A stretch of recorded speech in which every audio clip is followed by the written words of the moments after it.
I'm gonna be looking over here a lot because my mic stuff is over here, or I have all my Streamlabs stuff over there on that monitor. So welcome everybody, and by everybody I mean the 9 people watching, because I didn't do the stupid scheduling correctly. I scheduled it, but when I don't know, I screwed something up there, so nobody even knows this is happening. But I have a guest today. Some of you guys may have seen a couple nights ago I did a debate on the Hippy Dippy debate stream with Dylan Burns, and we talked about a little bit about kids in cages and that whole narrative, and somebody from that stream wanted to come on and talk with me on that topic. So I said, come on in and let's give it a shot. I know I don't usually do a Tuesday Discord live chat stream, so that's probably why most people don't even know what's going on. But I have done it before, and I might get into a consistent pattern here at some point. But for right now, it's just sort of whenever I feel like doing it. So if you feel like coming on and chatting with us, you can go ahead and join my Discord server, which the link will be right there in the description. I'm sure some people will post it out there so that you can join us. Once you get into the chat, just join the call-in waiting room, and I'll bring you in. And that will probably be in about 15 to 30 minutes, something like that, maybe. As soon as I'm done talking to Liberal Cluck, who I guess wants to have a discussion about kids in cages. I don't know if we're going to disagree a whole lot, but we'll see. I'm going to go ahead and bring him in here. Give me just 1 second. Liberal Cluck, what's up, buddy? You are live. Not a whole lot. Oh, awesome. Fantastic. You are also live on my channel, so Sweet. we can do introductions, I guess. Introduce Yeah, go each for other. it. Who are you? Tell us about your channel, why you're here, all that good stuff. So, I am Liberal Cluck. I do politics and gaming streaming, mostly politics. I'm not a very good gamer. On YouTube and Twitch. The main focus around my streaming channel is to try and have productive conversations around politics, mostly with people of the opposite that disagree with me, because it's not productive just agreeing with each other and circle jerking in that It's way. not fun either. It's not. It's boring to watch. It's boring to do. So yeah, I seek out a lot of conservatives. I started my channel pretty much going onto like conservative Reddit and finding some people from there, and I found a lot of great people to have conversations with, and they've stuck around my community. They're the most active ones, despite being like in the minority as terms of numbers. They're the most active ones in my Discord, so that's kind of cool.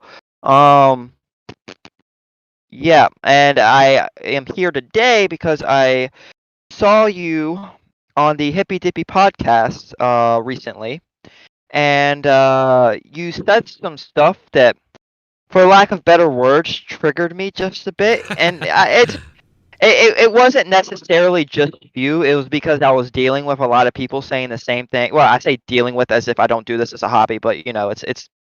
But I was talking to people on Twitter that were just saying kind of the same things, and yeah, I kind of try to jump on the opportunity to be able to have this conversation with somebody who is more. I'm assuming you're more knowledgeable than your average Twitter person, and over voice chat too, which is important because having political conversations on Twitter is toxic.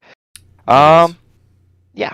You want to introduce yourself to what little audience I may have?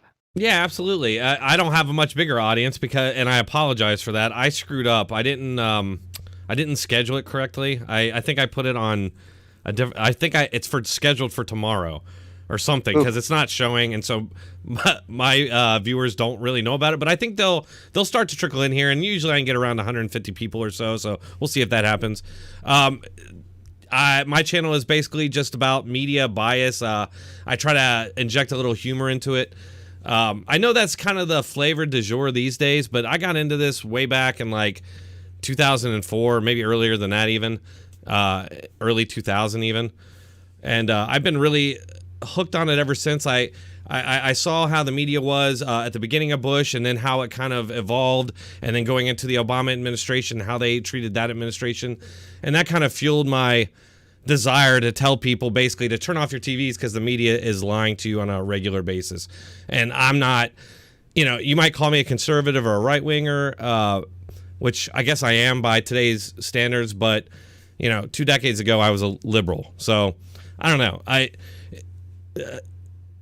Basically, the only thing I really care about is, I don't care about what gay people do in their homes. I don't care about gay marriage. I don't care about things like that. I care about the standards that our mass media basically enforces across the country now, even like normal, citizens, compared to the standards they hold their party to. And I say their party because the vast majority of media are Democrats, and we can get into that at some point if you want to. But yeah, that's pretty much it. I get on and I rant just about every day. I try to stay consistent daily about the media, and I'll usually pick a story and focus on that. And then occasionally I do these live streams where we talk about topics like this. I've been wanting to get some discourse in here because, frankly, most of the people in my Discord are like-minded, right? And we have these Discord chat streams, but it's like it's just preaching to the choir essentially. So yeah, I wanted to do more things like this. That's why I jumped on it when you offered. And speaking of jumping, we jumped up to 20 viewers, so hopefully it'll get better. Oh, fantastic. I'm not. So, I'm glad that we're gonna have people watching, but I am not under any impression that I'm going to be getting any more viewership from your audience, because I feel like, maybe that's unfair. Maybe your audience is interested in seeing people that disagree with them. I think you'd be surprised. Yeah. Well, the conservatives that I have in my community have really surprised me in a lot of ways. So, So maybe I'm just being a little bit of a bigot. Oh no, I could definitely see where you might get that idea, because politics, it's a lot like professional sports for a lot of people, and they get really they feel like if you challenge the things that they believe, they take that personally. And I'm not saying everybody. I actually find very few people that are really hardcore like that. Personally, me, if you can prove me wrong or what I believe, I am completely open to that, because I don't want to be believing a bunch of BS, just like anybody. Yeah. Okay, so I wanted to start out talking to you because this is the thing that I saw on the Hippy Dippy that really got me interested in talking to you. Immigration, and Right. Mainly from the purview of Biden, Obama, and Trump, and what they're doing around immigration. I am not going to subscribe. Is that the word? Upscribe? I don't think that's the word. I'm not going to put any words in your mouth about what you may believe. I'm going to give you a chance to explain your position. If you would like, I can explain to you where my problems lies, and maybe you can have a chance to respond to that. Okay, sounds good to me. So on the Hippy Dippy podcast that you were on, the topic of kids in cages came up, and you seemingly had the take that what Obama was doing at the border, and what Biden is doing at the border is the same as what Trump is doing at the border. And was doing. Or was doing, yeah. And I guess if you look at just the idea that kids are in cages, at some point, you can make that argument, but there are so many differences that we can go through that in my opinion just makes what Trump was doing so much worse. Not that I would defend Obama for how he handled everything, and Biden, I'm still kind of like let's wait and see what happens. I think he's on a good trajectory, but yeah, I'm not going to defend Obama, but I think that what he did was way better than what Trump did. So I guess my question would be where, what do you think is so different? So I understand that when it came to Trump, they had a no tolerance policy. So basically, anybody who came across the border that was illegally over the border and was apprehended, they were put through the system. They were separated, not based on Trump's policy, but because they were going to be held longer than 72 hours because of the Flores decision. They had to be separated, but then they ended up being held longer because they were going through this process. Now you can, are we agreeing on that? Hold on. The thing is that I mean, that's essentially the difference, is that the kids were held longer under Trump. Well, they were also just immediately separated under Trump, which didn't happen underneath Obama. Well, it happened immediately because they already knew they were going to be there longer than 72 hours. Yeah, so right. So it sounds to me like you're putting blame on the separation on the Flores decision. Would that be accurate? Or right? Like it wasn't like, I mean, you can say that Trump, and I think there is even transcripts or something where they said, oh, this is a good deterrent that we're holding them separately. And I pointed out during the Hippy Dippy live stream that that's the whole reason the Flores decision came into play in the first place, was that all these groups immigration groups were coming in saying, you're keeping the kids in prison in these cages, however you want to say it, with their parents as a deterrent, because we don't want these kids in these horrible prison conditions, but you're keeping them there with the parents. So they said, okay, we're going to separate them.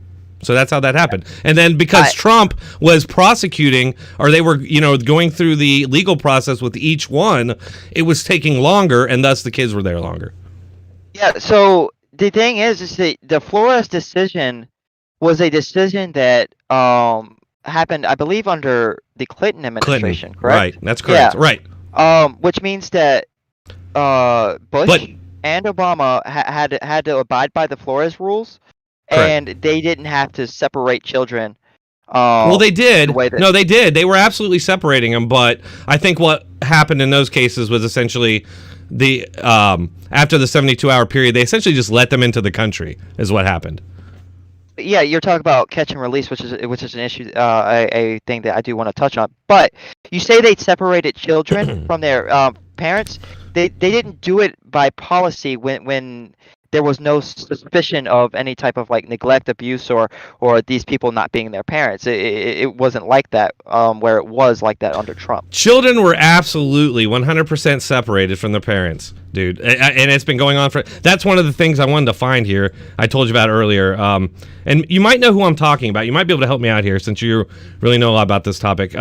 There's a woman. Her name, I think, is Maria something. She's she, as a professional in all of this, she's a regular on MSNBC. She was on with Stephanie Ruhle, and they were talking about this back when this was going on. I'm going to find this clip, but essentially Stephanie Ruhle's like, this has never happened before. This is brand new with the Trump administration, right? And she's like, wrong. And she's like, oh, I'm wrong. She's like, yes, this has been going on for 20 years. They've been separating children. And she even mentions the Flores decision. And she said this has been going on for 20 years and even longer. And I think that, and we can get into this, I think part of the reason and you can sit here and tell me that's never happened. I don't know how you know that. How do you know that? That it's never happened? That right. I mean, I already know that it has, and I can cite things, but I'm just wondering how you know that. Yeah, so when I say it's never happened, I'm talking about these administrations didn't put it as policy that they were going to separate the children. I'm sure within practice, so children have been separated from their families for various reasons. Maybe there was suspicion of malfeasance from the parents' part, and it took longer than 72 hours for them to sort that out. So they had to separate the child for a little bit until that was sorted out and stuff like that. But it wasn't like under the Trump administration where they come in with their children and it's just immediately, we're taking him, we're putting or her, putting them in another facility, and you just got to deal with that. I mean, you're really splitting hairs here to say that it's different when someone else did it, and I don't blame you because the media hammered so hard that Trump was Hitler, literally Hitler, and he had kids in concentration camps, and that's burned into people's brains. But I'm telling you, man, it wasn't as if Trump was like, ha ha ha, I'm gonna put these kids and I'm gonna separate them from their parents. It's literally they wanted to Trump wanted to process every illegal apprehension through the system, period. It wasn't about like separate. I know later they were like, oh, well, this could be used as a deterrent. I understand that. That did happen. Steve Miller, maybe, I think, said that. But initially, at least, it was happening because that was just the process. If the parents were going to be held longer than 72 hours, the children had to be separated. So, and I had another point to that.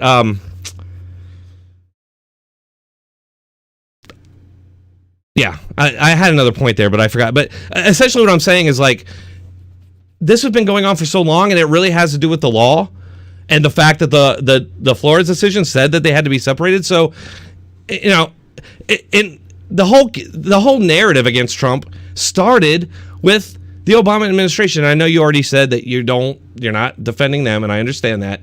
But part, I think, of why, and I'm not even like defending Trump because I don't think that they handled it totally right. I'm not saying that even. But I don't think that Trump deserves like the blame that he's getting. And I predicted this also, by the way, and a lot of this stuff is predictable because it wasn't a scandal under Obama. And you know what's funny? I went and I don't want to talk forever here. I'm sorry if I'm going too long, but I found articles. I went through and I found articles that were written under the Obama administration about overfilled detention centers and everything and bad conditions, which include pictures of kids in cages laying on the floor. Those articles, many of them, especially NPR, don't ever even mention Obama's name. And I actually reached out to these journalists to ask them, why did you do this story and Obama's name doesn't even show up? And they're like, oh, well, and in the case, those stories had to do with a lawsuit. And they're like, oh, well, Obama's name wasn't mentioned in that. But it's like, that's a shit excuse because they're his detention centers. And so I guess my point is that maybe you think it was so much worse under Trump purely because of media propaganda. Okay. Unless you can prove to me otherwise. I don't know that this wasn't happening under Obama or Clinton or Bush. Okay, so I think that this makes Trump more culpable because of his zero tolerance policy. And the line of logic that I would use to defend that would be it would go like this. Trump wants to prosecute every illegal border crossing that comes from south of the border. In order for him to do that, he is going to have to, by policy, separate children from their families and lock them up in detention centers until processing of their until the court. Right. So correct. I, as a president, or I wouldn't want my president to make the calculation that prosecuting every single border crossing is worth the turmoil that you are putting these families through. That's why I don't. Well, that's why I put more blame on Trump. Okay. Now I will give you a couple things. If it does come out to the case that that Obama was doing this in a much more egregious way than what I am under the impression that he would, I will wholeheartedly agree that is just as bad. I am under the impression right now that while what Obama did was bad, it's not the way I would want things happening at the border. It is still not as bad as Trump because of that zero tolerance and the fact that Trump got rid of catch and release, which allowed a lot of people to not be separated under other administrations. I'll just say that past presidents were basically just ignoring immigration law to be compassionate and get favorable media coverage. Or you could say compassionate because, like, with Bush, they called it compassionate conservatism, if you remember. And then Obama. And essentially what that meant is that they were just ignoring federal immigration law. And then Trump comes in, he's like, no, I'm going to enforce immigration law. So it's like, if you have a problem with that immigration law, then change the law through the usual means. Like, don't blame Trump. I mean, Trump gets a bad, and it's funny how much of that was bolstered with like misquotes and shit by the media, purposeful misquotes. Like, you know, he called Mexicans rapists and all that when in fact, I'm not saying he's an eloquent guy, but he didn't say that. He said that like some illegal immigrants are rapists and murderers. Like, at no way did he say it was, all Mexicans. But they use misquotes like that and repeat it over and over and over to bolster this idea.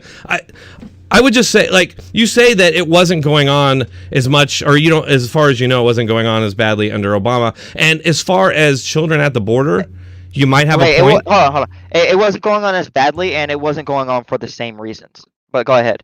Well, you're right, because Obama he was ignoring federal immigration law. Yeah, okay. Right. So, I mean, is that cool to do? I mean, just ignore laws because you don't want to enforce them as president? Well, if they are, I think that the executive branch has the authority to kind of pick how you enforce laws, because I mean, if you didn't, then like cops would have to do things to people every single time they found somebody on with marijuana, lock them up. Right. You want the discretion. Executive branch to discretion. Thank you. You want the executive branch to have this kind of discretion, right? Or else there would be all kinds of egregious things happening from the executive. Okay. Yeah. So I guess where I would agree with you, and that's why I say we probably won't have too big of a debate on this, is that Trump could have handled it better, and which none of us want kids. I mean, I have kids of my own, and I think most people are not insane psychopaths and don't want kids, being treated badly or any of that. But I think here's the thing, and I had another point that I'm already forgetting because I'm getting on to another point. But like a lot of people, the way they feel is that we didn't ask these kids to come here. We didn't ask these parents to send these kids as huge armies across our, huge mobs across our borders. And Trump had actually really slowed that down. A lot of people weren't coming. But then Joe Biden gets in and suddenly we're getting flooded again because he basically put out, come on in, come on in, which I think is weird because we're just getting out of coronavirus. We're just going to like bring all these people in and send them off on their way. And hopefully they do the testing, but I know that's up in the air. I don't think we're going to have too much of debate on that stuff. I don't, like, for example, let me give you an example. Obama separated, as far as separation, and I mentioned this earlier, not at the border. This is not at the border. But as far as deportations go, he separated tens of thousands of families. Like, I want to say, I don't remember exactly, but I want to say it's around 60 or 70,000 kids or families separated from their children. Now, those kids went into like foster care and things like that.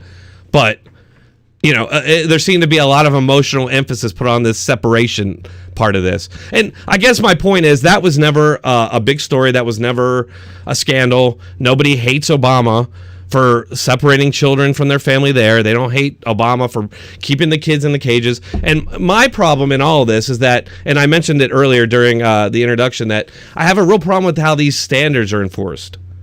Do you know what I mean by that?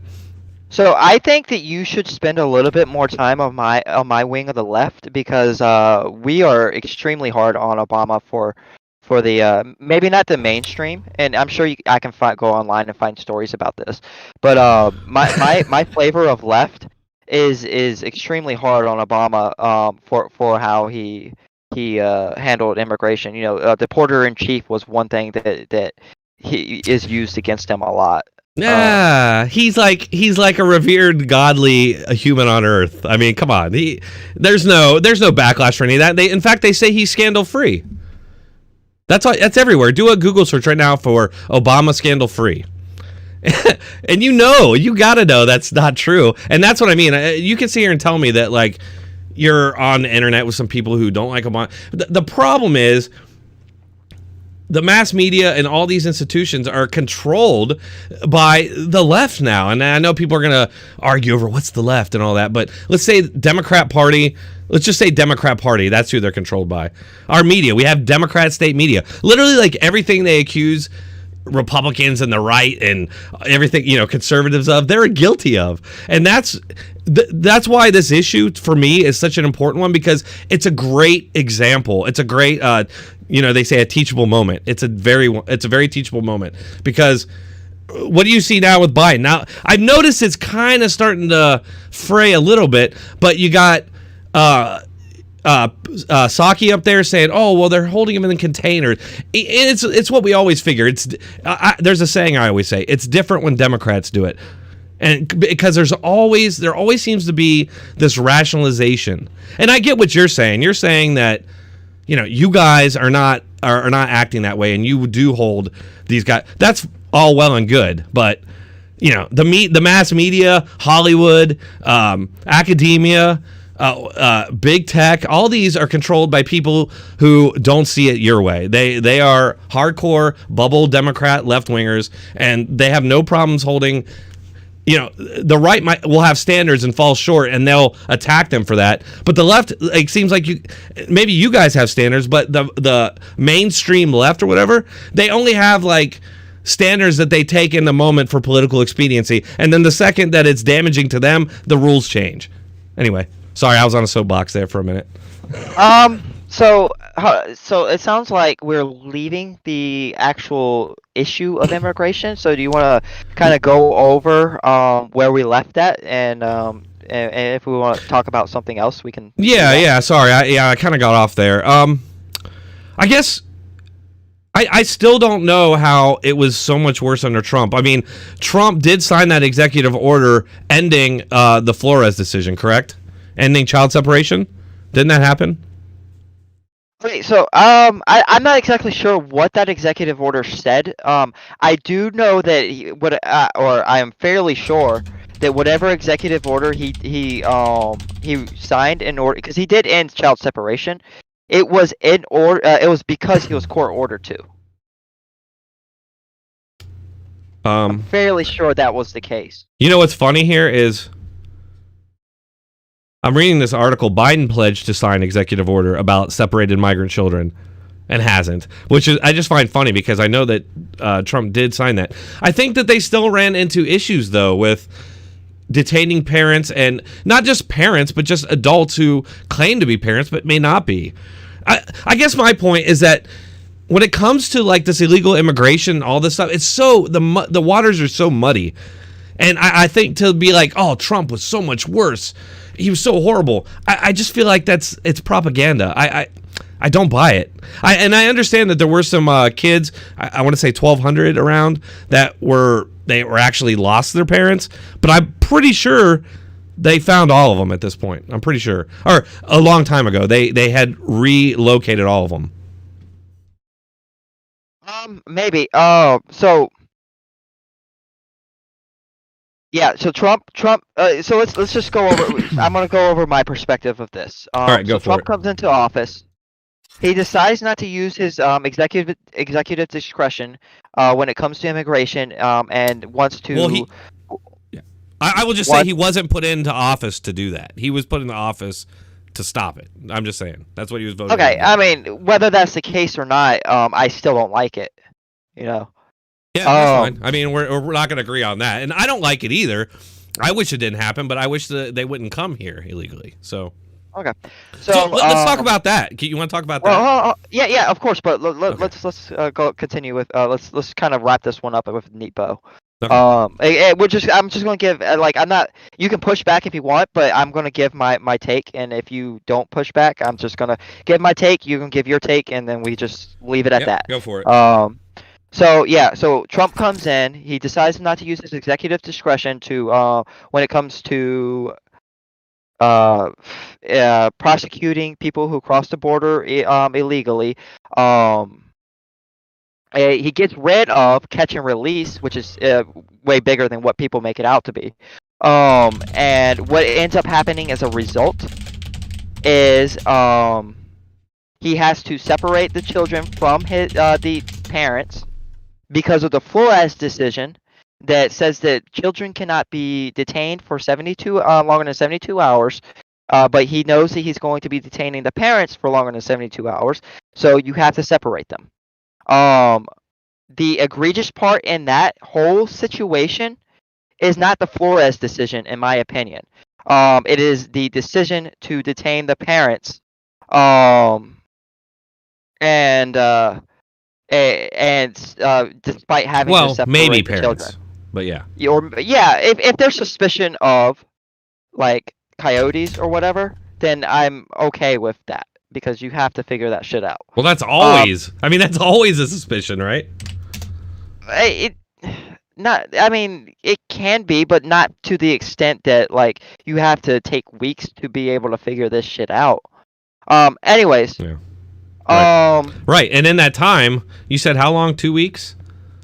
Well, I just said weeks. Well, right. It's going to be weeks. So, do you keep those kids with those people while you're doing that?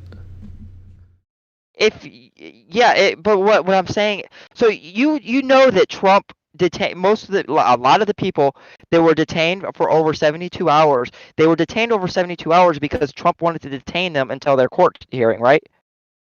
Or like to figure out child trafficking was definitely part of it. I mean, they explain it. I mean, that was a part of every administration. Right. Which is why it doesn't really get attention. But the whole keeping the parents until the court date was a big part of why he had to keep the parents in prison until for longer than 72 hours. Thus, well, I mean, you said yourself, you admitted, yeah, but you admitted that it probably takes weeks to figure that out, and so like, no, I said it shouldn't, like it shouldn't take weeks. Really? To figure out who these kids' parents are, these like random kids who come by the thousands across the border. Yeah, I mean, if it does, then that's an issue that you need to address as commander in chief, which I think is well, I'm not going to get on that. We can get on that later. Well, so to continue my narrative, Trump responds to a court order to stop separating children by getting rid of the Flores decision, which is what you said. I'm not exactly sure if that was. Yeah, I'm not 100% sure about that myself, okay. But yeah, go ahead. But I mean, it logically follows that would be what he would have to do in order to detain the children for 72 hours or longer than 72 hours and keep the children with their parents. Because I do know that after that change, he didn't like bring back catch and release. He didn't get rid of zero tolerance. He did something that allowed him to detain the children with the families. He kept I'm reading it right now. Yeah. It essentially just kept it went back to the way it was before the Flores decision, which I pointed this out during the hippy dippy thing, that the scandal then was that the kids were with the parents. The scandal for me is that these people are being detained until their court date in the first place, which is catch and release. I don't necessarily mind that he's prosecuting people, because like everyone's got to have a court date if they're coming across the border anyways. So, but keeping them detained until their court date is kind of what is a big reason why what led to all of this. Right. That's what I'm saying, though. Yeah, but we have immigration laws that he has to enforce. I mean, the government has very few directives and what they're supposed to do. The government, one of the main things is to protect the borders. Yeah. So let's just say I agree with you that the commander in chief should be enforcing every single immigration law on the book. And let's take that out to other laws on the book. If I get caught in a state that doesn't have legalized marijuana with a bag of marijuana, and I get a court date to go to court for this crime, do you think that my children should be taken away from me after that? I mean, that would all come down, and I'm sure this question does come up, actually. I don't know about marijuana, but other drugs, I mean, definitely. I doubt that really comes up much with marijuana unless they were like a seller or something, and they're getting, the parents are getting hit with serious, they would separate and put them with family or something. I mean, it's a lot different. So if I was in a situation like many of these immigrants are in, to where the only people that I have are the people that I came in with, or and I was being put in jail for marijuana charges instead of let out to be with my kids until the court date. If I was put in jail for these marijuana charges, what would happen to my children? Well, your They would be children separated would be from me, put. They would be right? put with family or foster care. But I still don't think that. I mean, that's such a rare. I would think that that's a very rare thing to occur, and Oh it's yeah, no, I agree. completely It is different. rare. Like Well, I don't see it the as. well, look, in the end, it's so I don't know. I don't like this comparison because for one, the immigration thing is about keeping our borders secured, and the other one is just like random crime. And the decision that you're talking about would come down in a court to prior record. Are these children being taken care of, and those kinds of things. And ultimately, the conclusion to that is not. It doesn't have the same widespread consequences that this does. And again, like, why are these people coming by the tens of thousands? They weren't during the Trump administration. Why are they coming again? Why is this always happening? Why are we getting hit with these waves of people? That's what I want to talk about. And then we're going to bring in some callers. I got an answer during the hippy dippy thing. I'm wondering what you have to say. Okay. So hold on. I'm gonna finish my statement. Yeah, go for where it. I was Yeah. making the marijuana comparison. What I would want to see in the marijuana situation is for the family to stay together until the court date, and for a judge to use discretion of whether or not these people are going to go to jail, thus separating the family for over a marijuana charge. It's the same as I would want to see in a illegal immigration, in a legal immigration crossing case. I would want to see these people not being treated like murderers or rapists or whatever I would don't think they actually are, but whatever would actually qualify for their family to be separated, and I would want to see policies that are going to keep these people together and out of jail as much as possible until their court date, where they are where it's being decided: are they going to be deported or are they going to stay in America? That is okay. what I would want to see in an immigration policy. Right, and I don't necessarily disagree with that, but I would say the best plan for keeping the family together would be not to invade a country that you're not a citizen of. But real quick, Yeah, so we can get into that other question now. All right, yeah. Well, I do want to bring in some. We have some people waiting. I wouldn't mind bringing in a caller. Oh here. yeah, okay. I'm going to bring in. I think Smoke Steve here first. He's a good guy from Trigger Warning TV. If you're not familiar with that, it's look it up. It's a YouTube channel. It's started by the founders of LiveLeak.com. All good guys. Great channel, and they're definitely not left or right as far as America's concerned. It's a UK based channel. But I'm gonna go ahead and bring Smoke in here. Smoke, do you hear me, buddy? You there? Smoke Steve. He's probably AFK. I'm gonna give him a second here, and I'm gonna bring Bell in. Hey, what's up, y'all? Can you hear me? Yeah, I can hear you, man. What's up? Oh, yeah, I just had to mute the YouTube because of the slight delay, but thanks for bringing me on, man. All is well. Yeah, I was just telling everybody about your channel and what you guys do, and just thought I'd bring you. Did you have anything to add to the discussion or anything to ask me or Liberal Cluck? Well, I mean, how about the fact that the economy is in the shitter right now, and they're pulling together a bunch of money just to get Americans going again? Like, is this the time to be covering the tab for all these scrubs who have nothing? And now I'm a human being, and I feel for them, but I mean, when do you take care of just your own and stop with the outside generosity at some point, right? I mean, does that make sense? I'm guessing that one was directed at me, right? You want me to answer that one? If you want. Oh yeah, no, I'm happy to. So the economy is in the shitter. But we still have enough resources to take care of. I'm not going to say the whole world, because that's what people go to when I make this point. But we still have enough resources to take care of the people that are at the border, and also the immigrants that come into this country, illegal or not. they're not a huge drain on the economy like people like to make them out to be. Now, I would be interested to see sources that suggest otherwise, but What do you mean by that? Like, you add several million people to a system. I mean, that's going to be a drain. I mean, you add 10,000 people to a system, that's some sort of a drain. So when you say that's no drain, how are you coming to that conclusion? Generally speaking, immigrants aren't just coming here.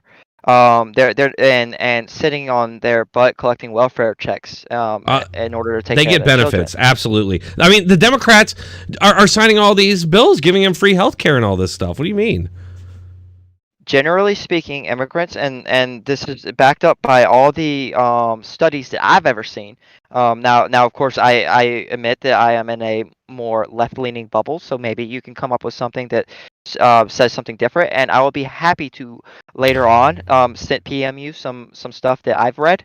But generally speaking, I don't care. Like, I can't think of a study offhand, but just my critically thinking, logical brain thinks if you take several million people from poor people from poor countries and you bring them into the United States, they don't suddenly become self-sufficient middle class people, do they? Well, what are a lot of these people coming here for? Like, the non-asylum seekers. What are they usually coming here Well, for?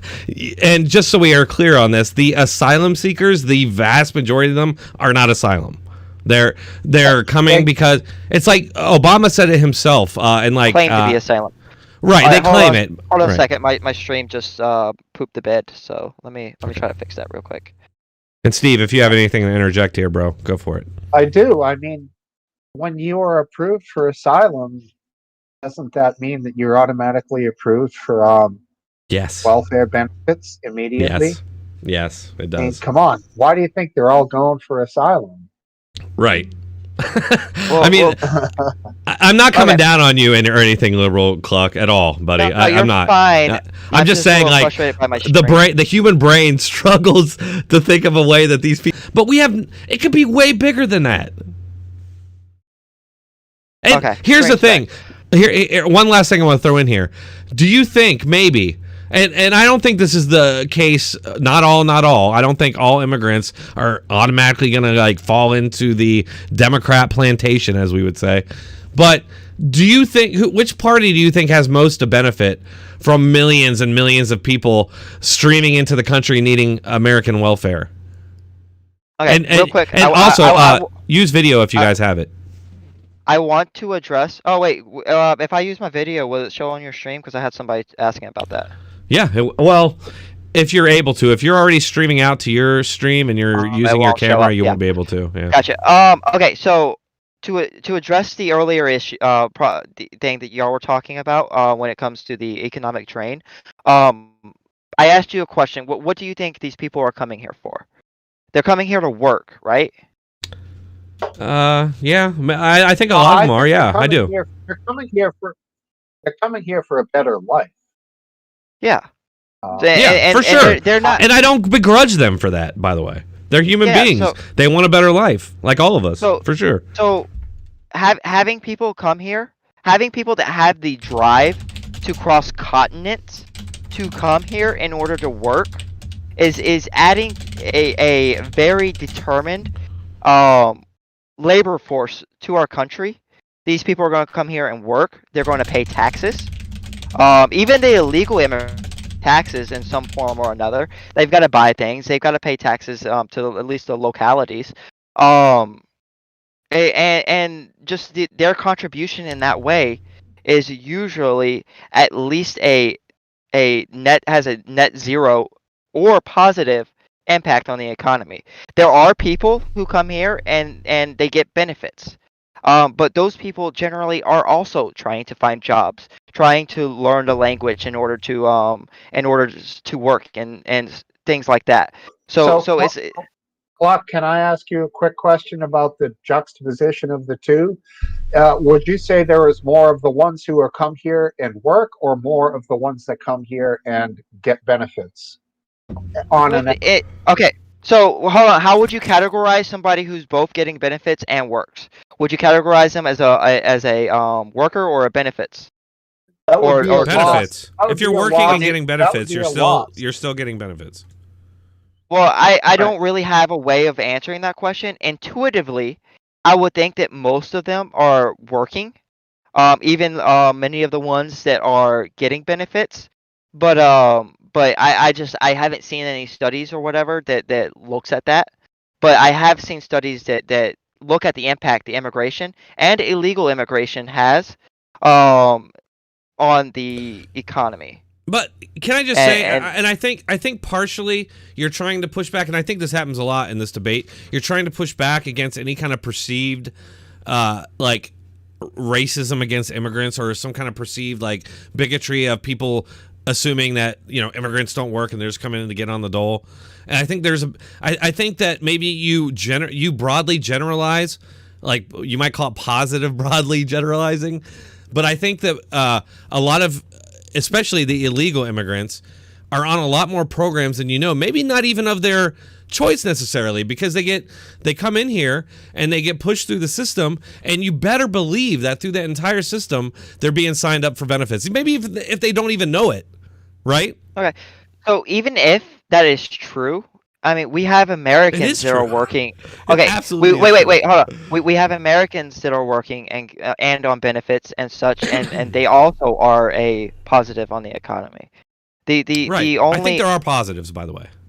yeah, so the only thing that you would actually see as a drain, from a pure numbers perspective, is if people are coming over here and they're doing what the racist perspective, where they're just coming here just for the benefits. They want to sell an ass and collect benefits.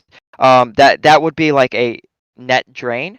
But even in certain cases, like if a mother is collecting benefits and she doesn't really have a job, she's still taking care of a family, and that's still a benefit to society. So there can still be benefits to the economy or society, for somebody who isn't even working. Okay. I do want to bring in Smoke. If you have one something you want to bring in here, I'm going to bring in another guy here. Palili, is that Palili? Palai. Sorry, I'm terrible. Yes. What's up, buddy? What's up, guys? Welcome. How you Hey. doing? Okay, cool. Hold on, let me mute the stream. It's kind of weird. Right. Okay, so I was just going to jump in really quick with the whole immigration discussion. Yes, I think even if you're working and you are getting benefits, you could probably are net positive to the system. I don't think the discussion should go that way. I think the discussion should go towards, number one, there's like 2.7 billion people that would come to America if they wanted to. Like if we open the borders, 2.7 million people would try to come here, and we're seeing that right now. So with our policies, and this is why I kind of like Trump, and even if you don't like him because he's brash or whatever, the policy of like, hey, we're going to enforce this. This is going to start stemming the flow, and it did. We can see that objectively through what happened through 2017 through 2020. It was really high in 2016, 2017, and it started bleeding off. So people go, oh, that's racist because of law and et cetera, et cetera. What I really want to get on is the amount of people that have to assimilate when you bring in millions and millions. They form little cohesive groups. So if you look at LA, for example, there is a large section of that place that has Latinos in one place, Chinese in one place, blacks in another place. And you get more and more of that, and people like to go, oh, that's multicultural. Hey, that's great, two-way point. Because once you start bleeding your own identity to accommodate everybody, you run into the problem of not being able to define who you are. And I think that's what we're running into generally between the left and the right. Okay, so I'm gonna start with that. The comment about 2 billion people wanting to come into America. I don't think that 2 billion people have the ability to come to America. I think that America has plenty capability to economically handle the people that are coming in right now.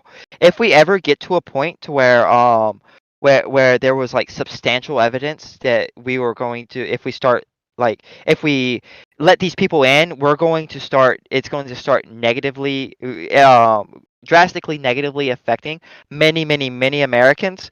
Then we can have the discussion about oh well, maybe we should stop letting people in. I don't think we're at that point. Like I said, I'm open to people sending me studies that would disprove me. I'm open to reading those studies, or anything of the sort. But until then, that's the opinion that I'm going off of. That's the intuition I'm going off of. As for your culture issue, um, yeah, we have situations to where we have people that are like gathering in groups of people that are like them. Um, but that becomes less true. If you follow any of these groups, from a individual basis, that becomes less true the more generations um, pass. Generally speaking, like a first generation immigrant, they'll be very culturally them. And as they have kids and their kids have kids, which is like what, a span of 40 years, 50 years, um, those particular people become much more Americanized. And yes, America does as a whole take in aspects of their culture into their own culture, and I don't see that as a bad thing unless we're taking in only negative aspects. But I think generally speaking, when we take in aspects of another culture and when other cultures take in aspects of our culture, we try to make it into try to do the only the positive ones. So, like an example that I gave was that if it wasn't for us assimilating Hispanic culture, I probably would have never learned how to dance, because the only music that I was able to learn how to dance to is salsa music. That's just a anecdote. Yeah. But yeah. Yeah, I mean, I would just say one thing I would quickly add to that is that maybe that's the way it went in the past. I worry about the millions upon millions that are coming in. And then on top of that, we have the left literally trying to wipe out American history. And so I'm like less and less sure that America is going to exist 100 years from now, at least the way that we know it. They don't want to wipe out the history. They want to make sure that certain history is remembered, magnified, like our bad history, and they want to ignore the good history. Okay, so something else I would I kind of want to just kind of throw out if so we know that there are problematic aspects of certain cultures overseas. There is a lot of Muslim groups that Just just problematic parts of us. Yeah, so do not like some of them are stoning homosexuals over there. Babe. And you want to go get some beer?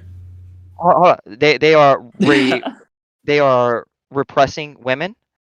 If we had a migrants from the Muslim countries come over here, do you think it's more likely that America's going to pick up those negative aspects of those culture, or do you think it's more likely that as those people have children and those children end up in our culture, that they stay Muslim but they shed the problematic aspects of their culture?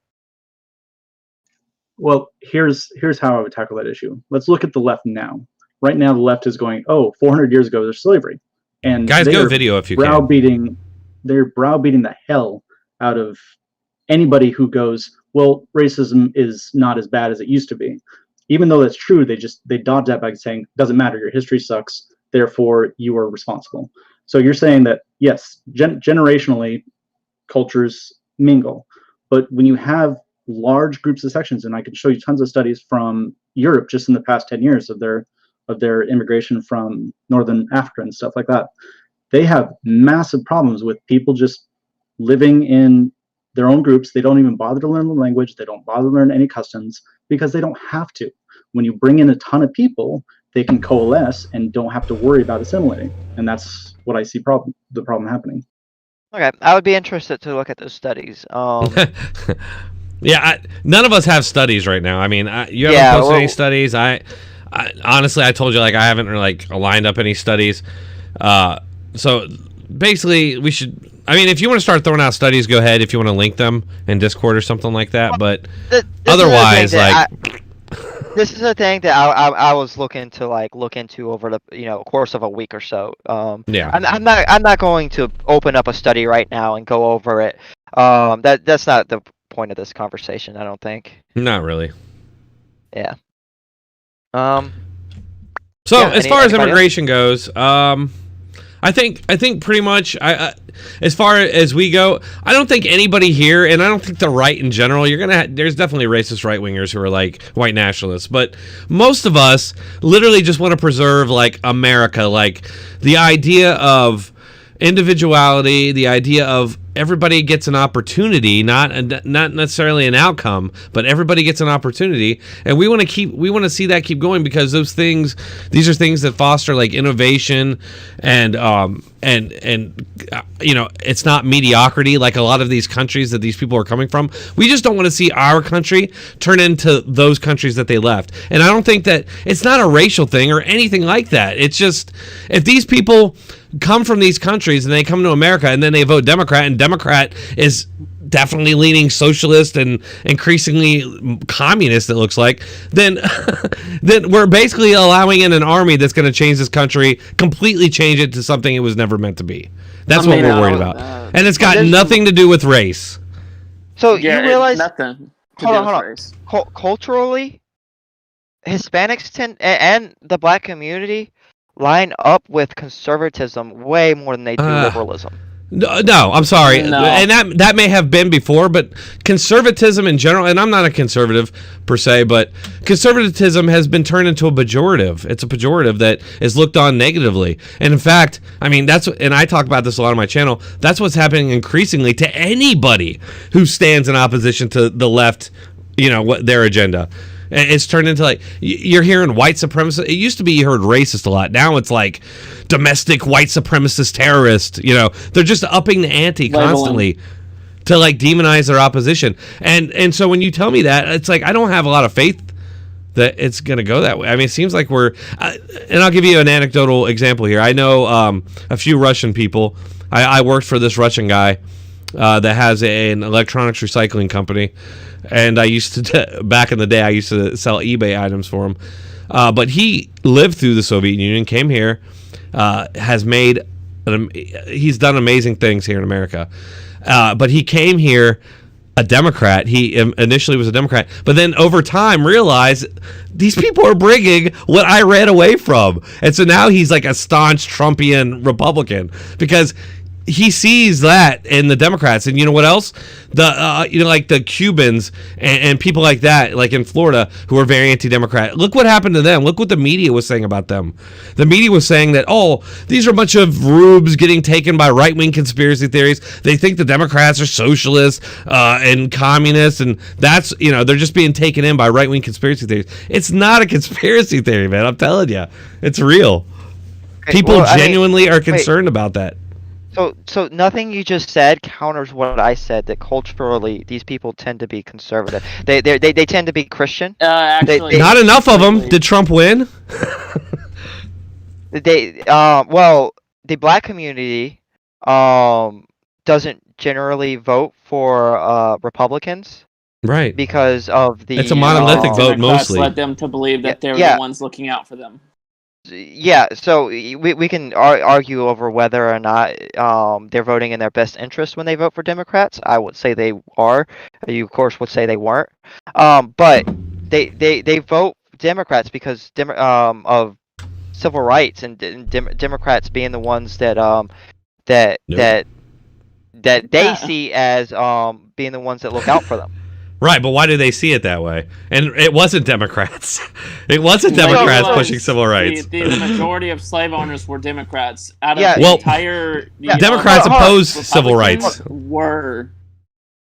Wait, and now guys, hold on. More Democrats voted against the civil rights than... I know. We're going to get into a whole debate over, we're talking about the Southern strategy and the switching of the parties. Right.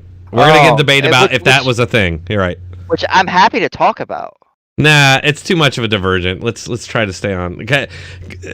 Because that's just like another argument that's never going to be settled because it doesn't matter because it's so ingrained in the people's heads that it was a Southern strategy, even though there's like a laundry list of facts to deny. No, I don't want to get into that. I do kind of want to get on another topic though, if you guys are up to it. Okay. Off immigration, because I'm tired of it. That's another one where it's basically. You want open borders, right? Essentially. I define open borders. Well, I mean, you're pretty laissez-faire with the borders. I mean, I want a path to citizenship. Do you want everybody who wants to come here to get in? Well, I want them to be processed. And I want people open borders. who and I want background checks. But I don't want to deny people based off of a. I mean, we have an immigration system, so that's what I'm saying. Like, you don't agree with that, and you think that people should just flood here by the millions. I don't think that opening the borders is going to flood people in here by the millions. Well, they're flooding in with the borders closed. You can already see it right now. Okay, There's caravans that are coming daily. Yeah, most of those people are testing positive. Hold on a second. So the reason why they are the reason why they are flooding in. Smoke is next. Okay. So the reason why they're flooding in the way they are is because Trump pretty much made them stay in Mexico and piled up the problem across the border. So when a new administration comes in and actually and tries to spearhead a processing method for these people, they come in on a much larger rate because they have been it's like kinking a hose and having like water pile up at that part of the hose. And yeah, so they are coming in a lot right now. Why are they coming here? I wanted to get off this topic, but we never answered that. Let me just inject this. During the debate, they claimed that it was because of U.S. intervention in South American countries. That's a part of it. There's how long? It's a multifaceted issue. So it's impossible. Of course it is. It's a simple reason. Trump was keeping people from crossing the border illegally. He was keeping them from trying to come over here without trying to get documentation for themselves. Because if you come over legally, and I have quite a few friends that have come over the border legally, who said that they prefer that if you're coming across the border, come over legally, come over right, like a proper citizen will take the time to get their certification for U.S. citizenship. How long does that take on average? That can take anywhere from a month to 4 weeks. Who cares? Hold on. No. That is just factually incorrect. Right. Oh, I don't care how long. Here's the thing. I don't care how long it takes. That's how long it takes. That's our laws. Okay. That's the way it goes. You don't get to just hold on. No, hold on. You wait. You don't get to just make up your own rules because you don't like the way it is. No, you try to change the rules because you don't like the way it is. That's what we're trying to do. No, but what I keep hearing is that people are doing it the way they're doing it because the immigration process takes too long. And you said, how long does it take? My point is, I don't give a damn how long it takes. That's what it takes. You have a person. You have a person to do it. You have a person in another country that is in poverty. Okay. That's not even like American poverty. They're in poverty. Okay. Or maybe majority of people in Mexico are in under poverty because of what their own government does to them. Right. Okay. Like, do you think America is like a dumping ground for other countries poor? Like, can y'all let me finish? Yeah, go ahead. I'm sorry. So they're in poverty, or maybe their life is in danger, or whatever the reason. They're not going to walk all the way over here for because they stubbed their toe or whatever. They have a reason to be here.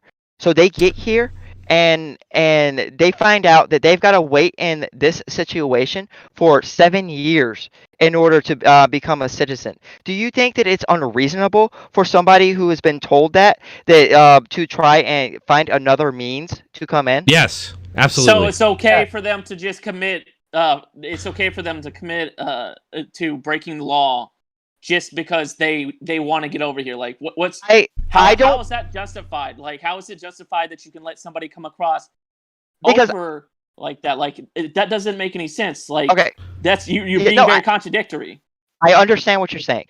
I do not put value in a law just because it's a law. I put value in a law based off of the effect of that law. Let me ask you this real quick. So that's perfect way to end that. What you just said, your point there, is the laws that keep people from breaking into your home and taking what you have, are those good laws? Because some people don't have things and they really want them, so why not just take yours? I think that somebody breaking in and into my home and stealing my TV is a lot different than somebody coming into a country that has a immigration system that is disallowing them from The only doing difference so is otherwise. rationalization. No, it doesn't disallow people. It's a rationalization. They literally allow you if you go for citizenship. And depending how long it takes, shouldn't matter how long it takes. Honest to God, if you are dedicated to coming to this country, you will take the time to wait patiently and get here. Right. What if it took 100 years? You say it doesn't matter how long it takes. Like, what if how it much took 100 respect? years? Look Okay, at this. that's not logical. Here, hold on, real quick. You're also completely ignoring the fact that if they get to come in by just walking across the border and getting all the benefits of a legal resident or citizen, that is a middle finger to everybody who goes through all the time and all the effort and all the expense, people in my family, to come here the legal way.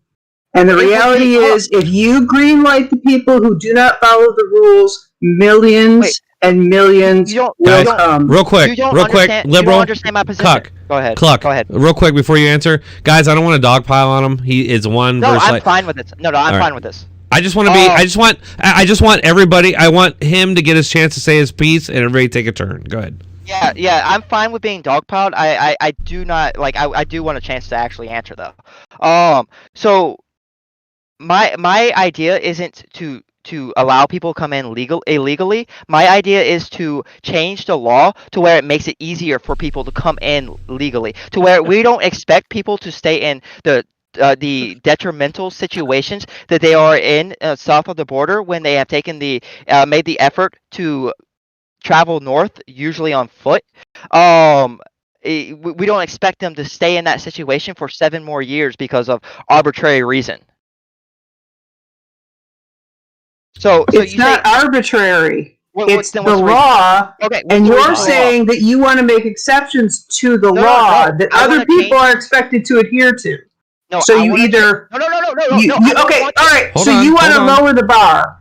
Am I understanding you correctly? You want to lower the bar, and you don't expect that if you lower the bar, millions upon millions. I have 2 questions. First off, you don't expect millions upon millions of the 7.5 billion people to come slinking over. And second question is, how does your system of allowing those people to come over the lowered bar help any of the people still in those countries? You're not fixing the problem. You're moving it to the United States of America. That's the people in Central and South America are still just as poor. If you want to help them there.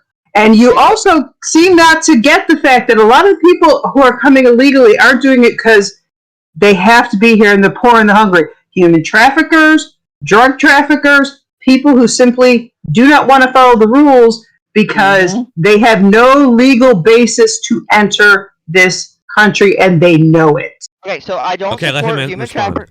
I don't support human traffickers and drug traffickers. So for the purpose of this conversation, the rest of the time that we are talking about this, we can just ignore that because I do not support them.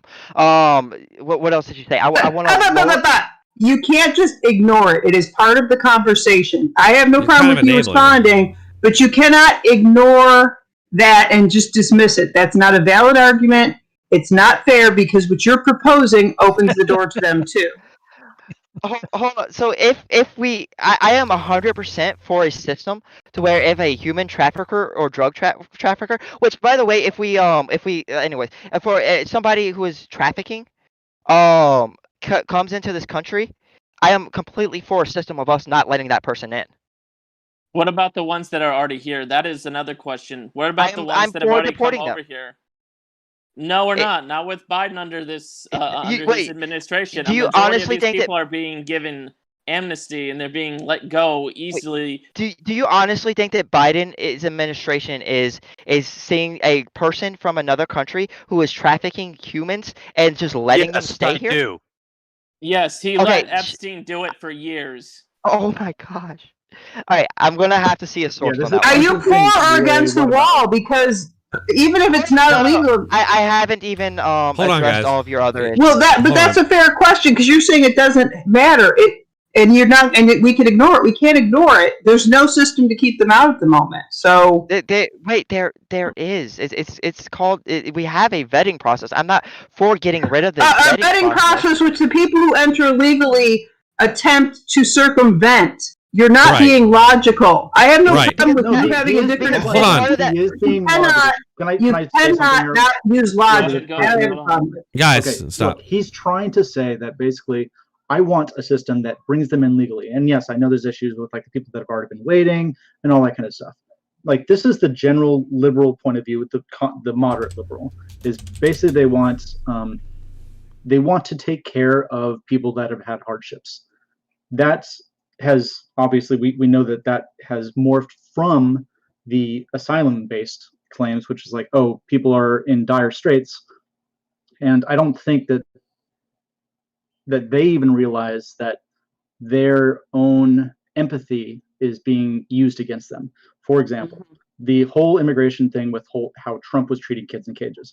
Like we've already gone over the whole thing with like Obama had the same pictures, and the pictures that was circulating was actually from the Obama administration. And it's like you guys, that's not the issue. The issue is we have X amount of people we can let in. And I said that, and I need to get this figure, but it's like 2.7 billion people were asked in a global thing and said, yeah, I would like to go to America if I could. Now, once you have somebody like the Obama administration take over, they're like, hey, you know what? We're going to re-implement the whole, we'll pick you up, we'll check you in and go stay in this place. And when your court date is here in 2 or 3 years, show up. Now, we already know that like what, 90+% of it, they don't show up. And we don't have. Hold on, that's factually incorrect. No, it's a large percentage. Okay, how about it's a large percentage? 80%, over 80% of the people. You talk about catch and release, right? Where they give a court date and they get let into the country. No, he's talking about people who show up for their court dates after being caught. They give a court date. They're released back into the country, and he's talking about the people that show back up to court, right? I think the 85% figure is asylum cases. It's 86% for asylum cases, 83% or something like that for the other cases, and you got the right idea. I literally just looked these numbers up, and the reason why, so even the Trump administration quoted around a 60% number, but they didn't take into consideration the fact that when these people are given court dates, they are usually given dates that are to be determined, and then the court fails to follow up with a clear and concise court date. So when they are when they are being put in the system as people that are going to be deported, they are able to appeal that, and most of them do. And then when they appeal that, they are given a clear court date, and then they end up showing up. And when the study looked at all of that put together, it turned out to over 80% of every single type of immigrant that tries to come into this country showed up for their court dates. Can you give me a non-biased source? I'm also curious how many of those were found not to be asylum cases, because I'm pretty sure it's most of them. This was all immigrants. Hold on, let's take your facts as completely true. Here's my issue with it. Number one, I need a drink. I'll be right back. You have a large percentage that don't show up. Even let's say 20%. We know that percentage grows if you do not have any kind of punishment. I hate to use the word punishment, but any kind of system to stop that behavior from happening. So as you increase the number of cases coming in, and as you decrease the reprimands, you're going to get an increase in people going, well, the system's not really going to go after me. I'm not going to respond to that. Can I respond to that real quick? Yeah.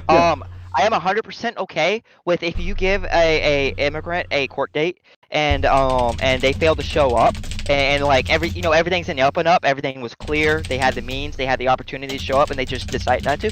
I'm 100% okay with you getting rid of those people.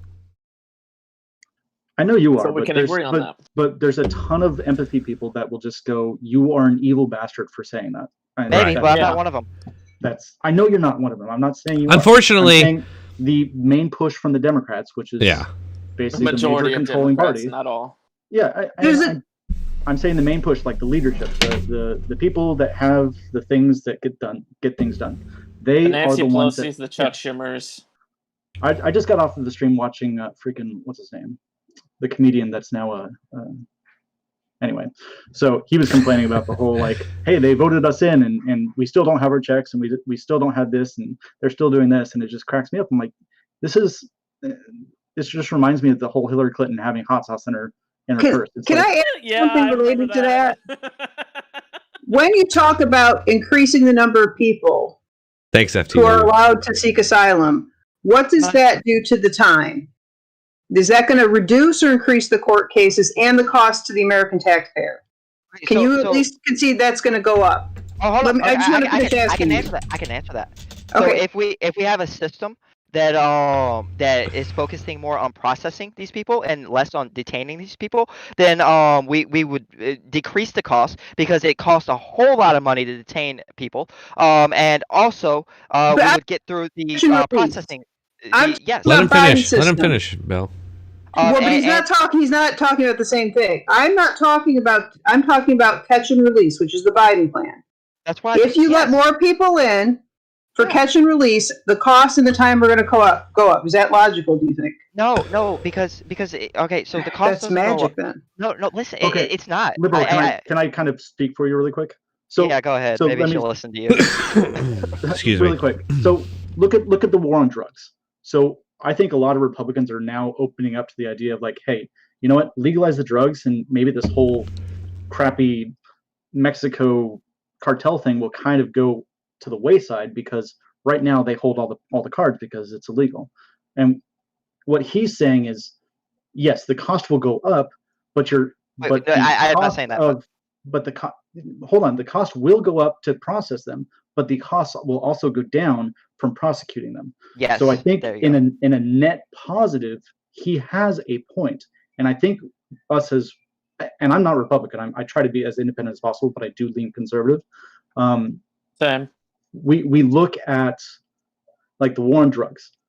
We want, if we stop the war on drugs, I think we would stop most of the gang violence. I think we would stop a whole lot of this shit that's going on. And if we funnel that money into helping people, now you can argue about how effective that's going to be. I think it's going to be more effective than the raids and the shit that we do, but that's off segment. Well, I mean, even if let me put it this way, even if they legalized specific drugs, ones that everybody knows, the big one, weed, obviously, that's probably their highest fucking like source of money, is distribution of weed and all their own versions of the strains that they have of weed. And I mean, even if we legalize it, there's still a high possibility that stuff like that might still occur regardless of whether we legalize it or not. I mean, look at California, for instance. They've legalized it in a majority of the areas, but they still have high drug trafficking crimes going on regardless. Go to the immigration issue, because you're saying it's going to get better. Okay, so we focus on processing, which is going to be an investment. We don't invest in detention. We let people go within the United States. You are going to see a larger number of people come because it's going to be easier for them to get through the processing. You're going to catch fewer people who are actually criminals. You're going to have a more porous border. You're going to have a larger influx of, I'm assuming you're going to accept some of these people as illegal. In other words, you're going to catch them as they come across. And what are you going to say to it? I think this was one of the things that resonated with a lot of Americans, to the people who are victimized by the catch and release program, because you're putting people out into communities and they have done horrific things because we didn't vet them, because they didn't go through the process that you say is too onerous.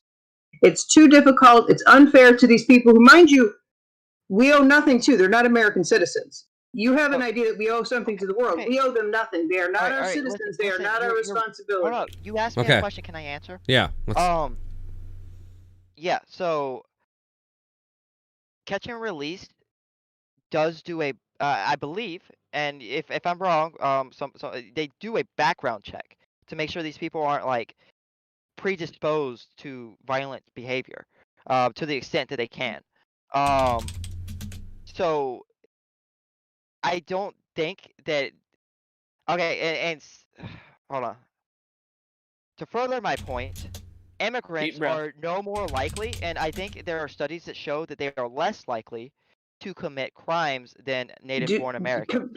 Do not conflate illegal and legal immigrants. Those are two very different categories. And what you're saying right now is correct for legal immigrants. It is not factually correct when applied to illegal immigrants.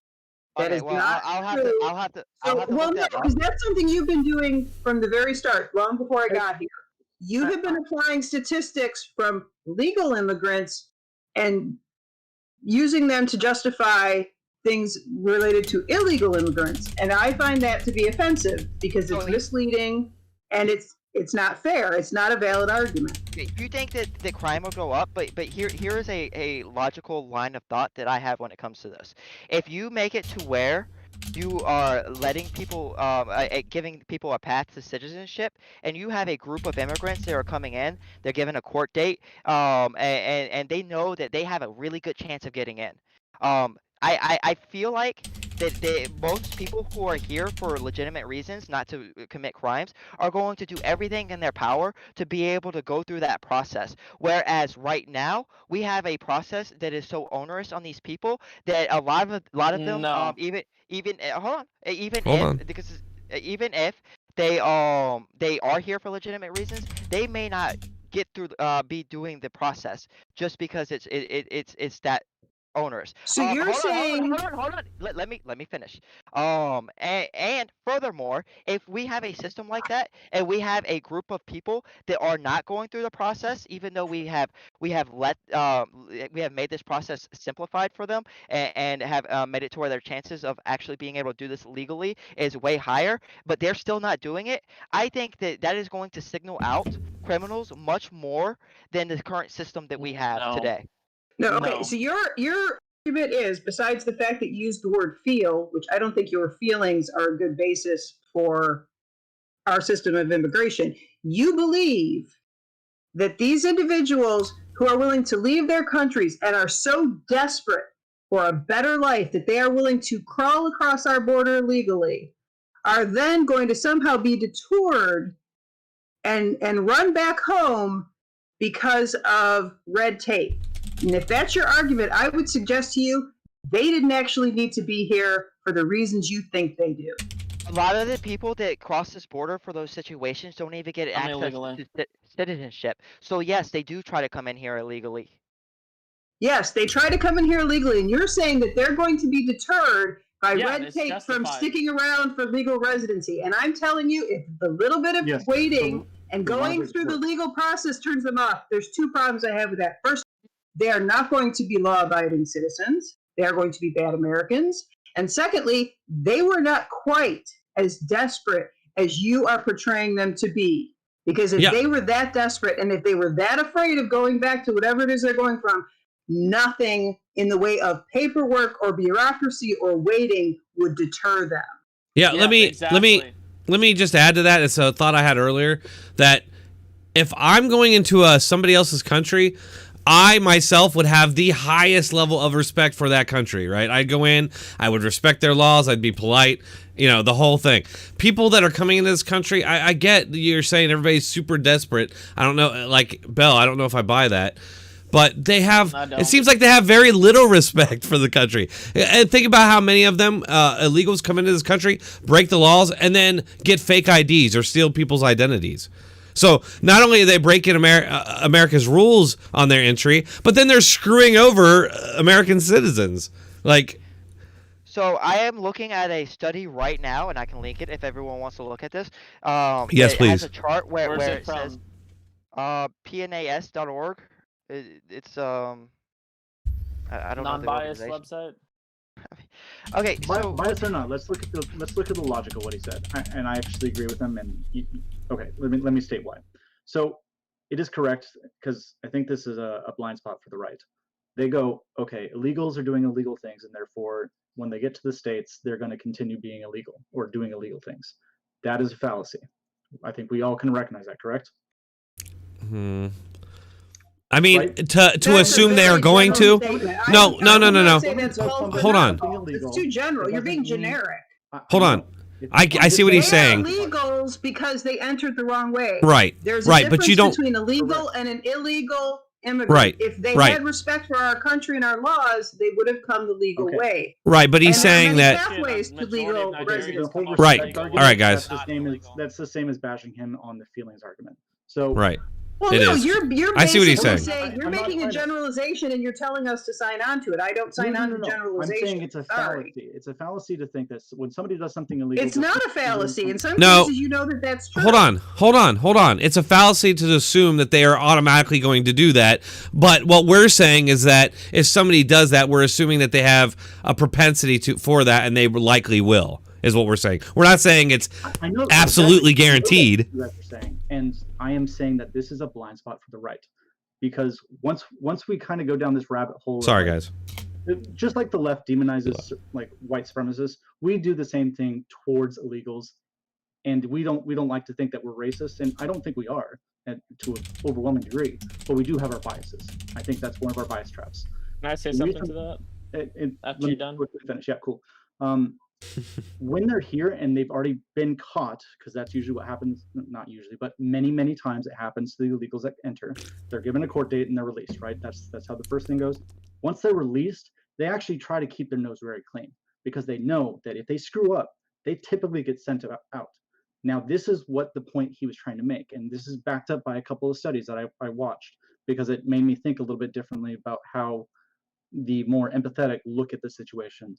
Because I'm honestly, I'm not openly empathetic, but I do have a lot of empathy. I just don't apply. All people do. We all do. We do. But it's like there's a limit, and we feel like we're being taken. I'm a dry person, I guess you could say. I'm a very dry person, and so a lot of people say I lack empathy because of that. So looking at the situation is, yes, he has a very valid argument of saying, and it's backed up by the study, which I think he's linking. And that is, I've already linked it. It's in the links chat. Okay, cool. So take a look at that, you guys, because I think that this whole argument about criminality and stuff is not how we need to approach immigration. It's just a simple, we have borders and we need to screen who's coming in. That's where the argument is. Period. So this study you linked real quick. This study you linked. Can I say something about bias? The right gets accused and conservatives get accused of bias so often. And I would throw that back at you and say, I see a different form of bias, or, a lens. It's not even a bias. People choose to see things through different kinds of glasses. It's pessimism and optimism. I've seen liberals give people the benefit of the doubt in ways that are literally insane. There's no logic to it. And I have seen them deny facts because those facts contradict their argument. And you don't want to call that bias, you want to call it empathy. Well, when you're empathetic to the point where you are endangering your own citizens, I don't think that that's somehow better or superior to wanting to protect those citizens. So you want to protect American lives, and you want to put Americans first, and you're a bigot and you're a racist. You want to put Americans last, you want to expose them to horrible things, because let's face facts, illegals have done some pretty horrible things. You want to expose them to lower wages, because it isn't just about crime. It's about the fact that they're going to be paying more in their taxes, they're going to be working a hell of a lot harder for other people, and they're going to have a hell of a lot more competition, particularly those individuals in minority communities and those who are less educated, because those are the jobs that illegals are going to be the most competitive for. And you want to tell me that that's compassion? Your form of compassion puts Americans last. And you want to call me a bigot because I put Americans first. And Well, hold I on. take exception with that. Okay, all right, real quick. Yeah, I know. I'm pretty sure I heard that Guys. there's a discussion of bias and bigotry coming up, and it's always there below the surface. It's the idea of how you frame it makes you a good or bad person. My compassion lies with my country and my fellow citizens, and because of that, people on the left consider me a hateful bigot. My compassion is no less than yours. It's just different. All right, Belle, and I agree, and guys, I see what you're saying, but I also think that nobody here has said that. So I get what you're saying, that's like what we have to go up against, but nobody here has said that. And I just want to try not to make this personal against each other. We're just hanging out, having a discussion here. But I brought up this study, and I just want to maybe frame this in a different way. That's not, it's not like mind bending or anything here, but the violent crime, the property crime, the drug violations, the traffic violations that undocumented immigrants account for, that's just extra. Just add that on to all the other. So, like, I see what you're saying. You're saying, like, it's less than the people that are legal or born here. Well, as somebody else, I can't see his name here, but he just pointed out that, once people come here, they want to lay low because they don't want to get kicked out. But yet, even despite that, undocumented immigrants are still, accountable for 96.2% per capita for violent crime. 96.2% per capita? That's like a ridiculous number. Like property crime, 38.5% per capita. Drug violations, 136% per capita. Like, not percent. I'm sorry. That's just numbers. Yeah, it's not those are raw percent. numbers. Yeah, right. That's way different. Okay. Still, like, and that is per capita because it says crime rate per 100,000 persons, so it's per capita. Yeah. Still per capita. And right. So, like, I don't care that it's lesser than. I care that it exists at all. It should not be there. That's the point.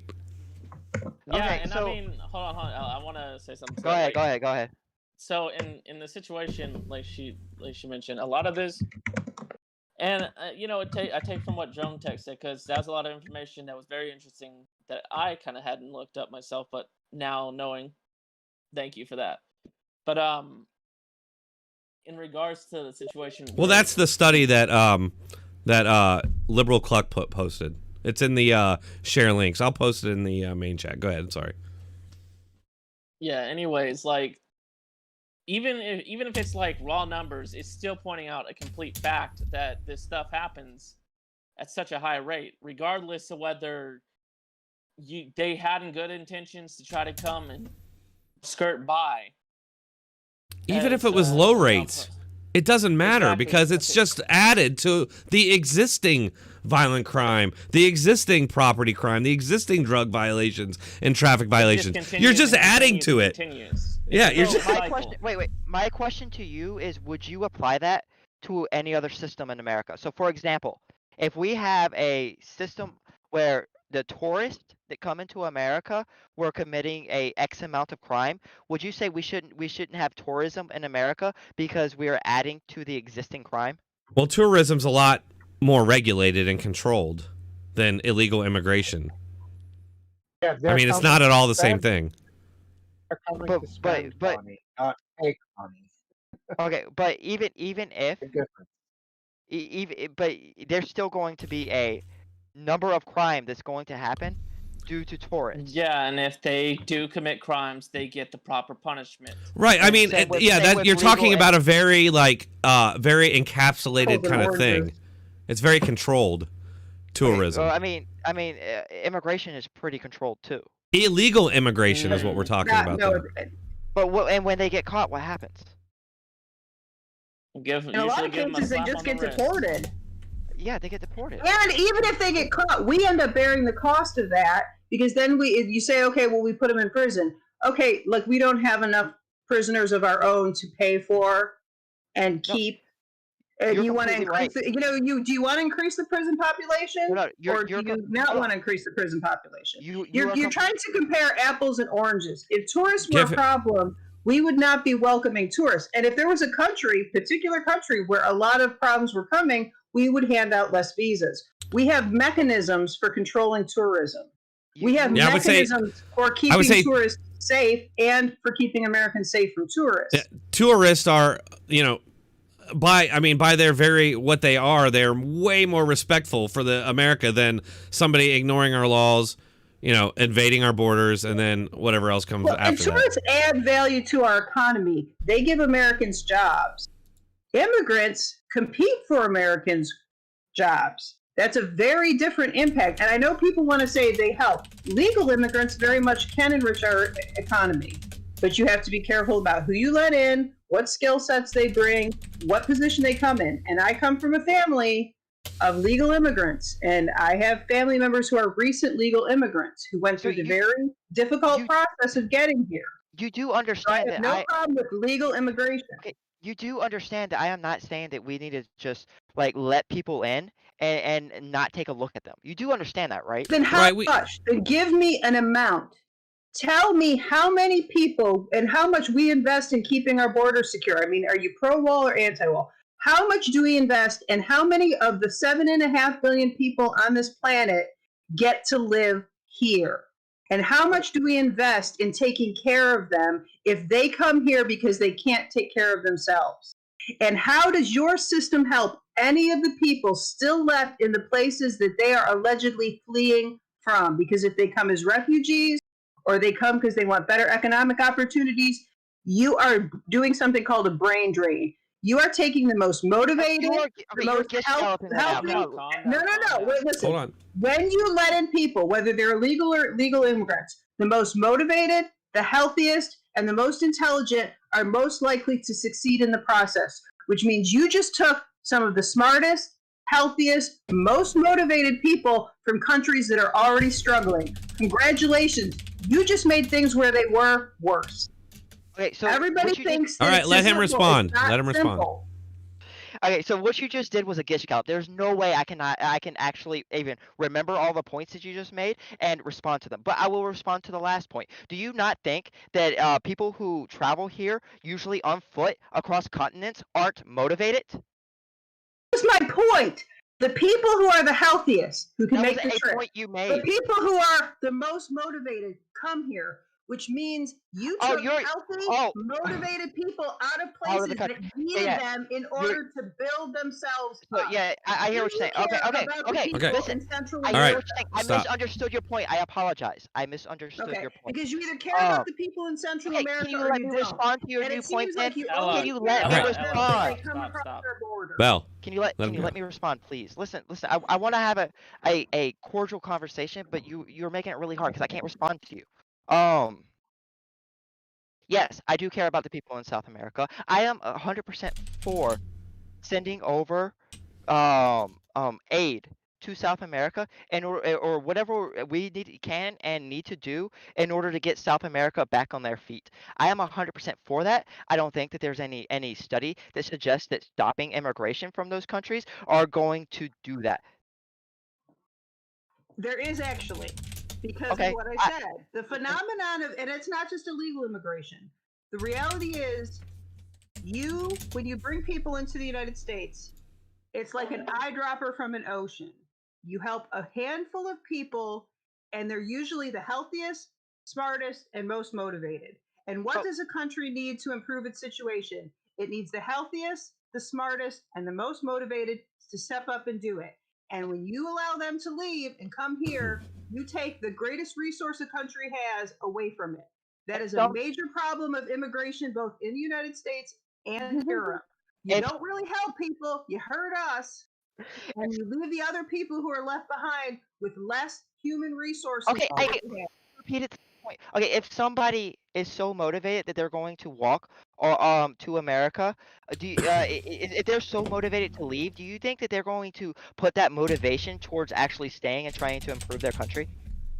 I would think if it wasn't so gosh darn easy for them to get in and get free stuff, they actually might. Okay. The reality is, you're letting them in by lowering the bar. You're letting them in by giving them goodies. You're letting them in by making the process faster and easier. It's pretty damn hard. Those people. It's pretty damn hard right now, and they're still doing it. It's the hardest in the world, I believe, of first world countries. It's not. It's harder for us to become citizens of Mexico than it is for people in Mexico to get resident status in the United States.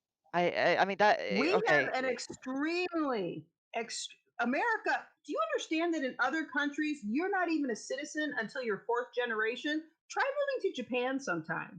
See how that works out for you. You will not be recognized as a Japanese citizen until you are the fourth generation of your family that can prove you've lived in Japan your whole life.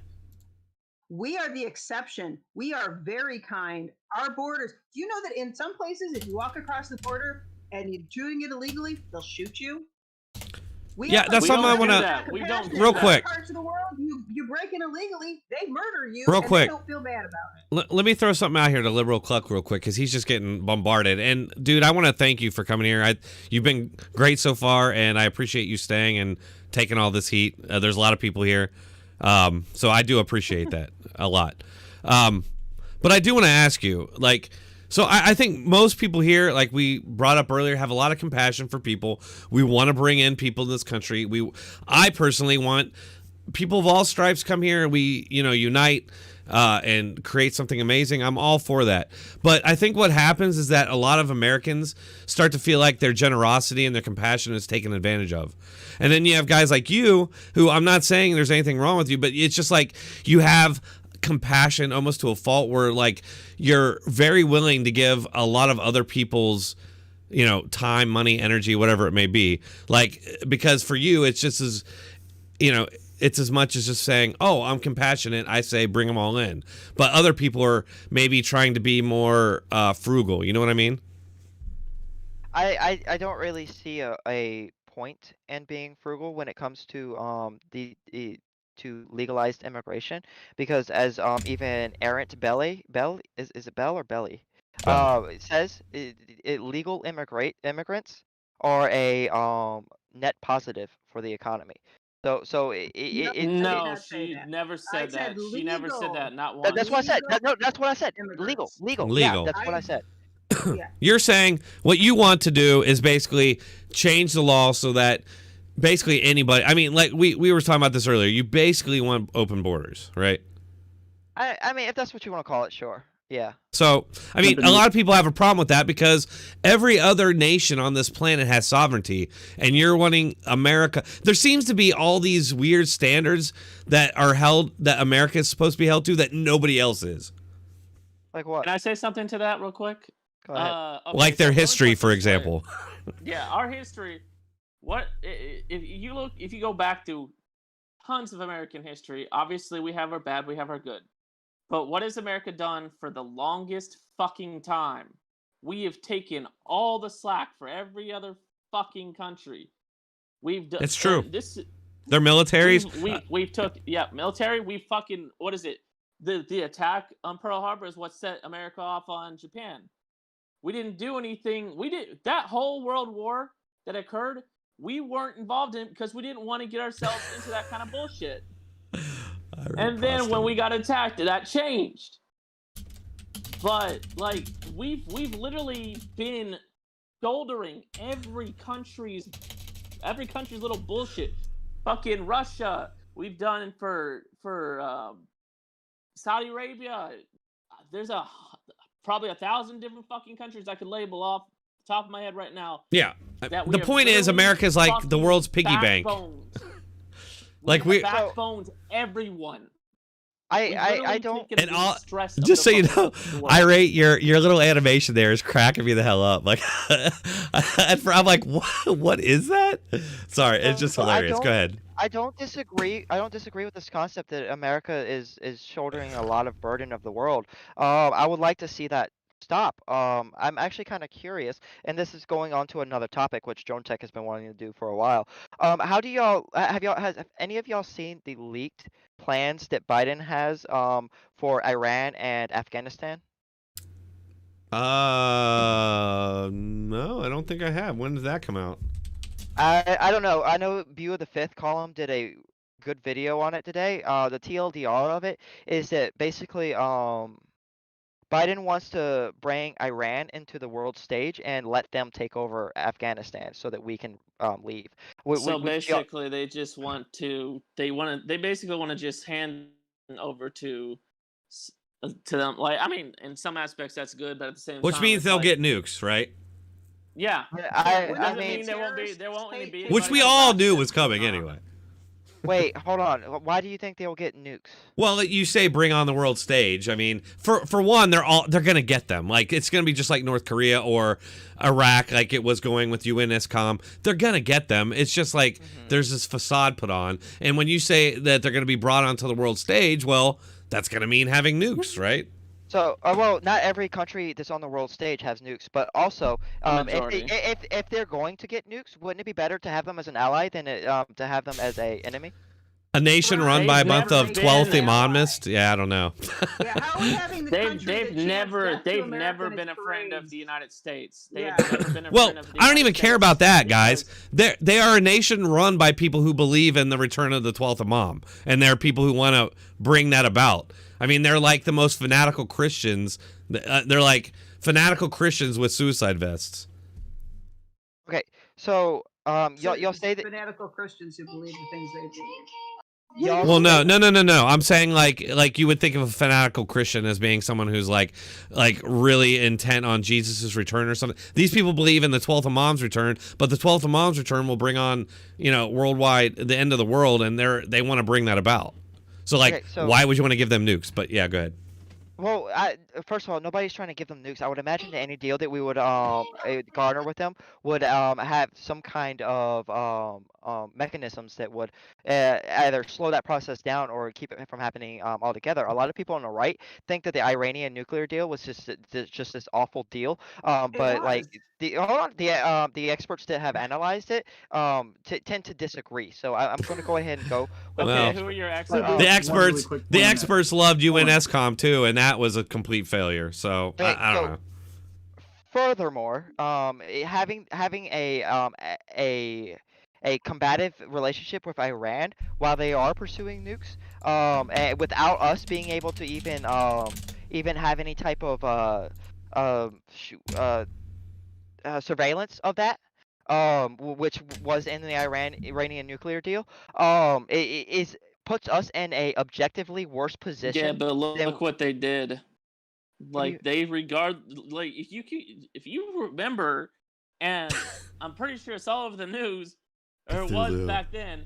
They were giving no fucks to whether at all whether we were watching or not. They were still trying to make munitions for nuclear weapons. And Moreover, read that document. The amount of oversight we had was practically non-existent. Even the UN was given very little oversight, very little access.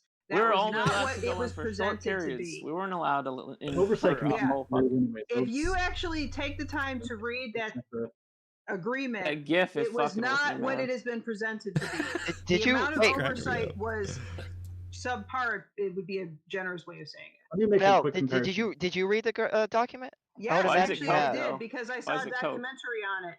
And the Liberal, amount Wait, did you of read the oversight document or that did you was given watch? Guys, regulatory stop talking agencies over each was other. Simply ridiculous. There was no oversight. The things that they were allowed to do Wait. with nobody coming to visit, and the amount of visits that were going to be allowed, and the type of visits that were going to be allowed. And I, mind you, part of the reason I read it was I also have a friend who actually works in nuclear regulation for the U.S. government, and she goes to places like India and Pakistan and does the inspections. There was not as much oversight in that as you would like to believe. Let me make a quick Yeah. comparison really quick. So if we look at our actions to North Korea from like the 1990s all the way until like, let's say the end of Obama administration, it was a bunch of sounds good things that did absolute jack shit.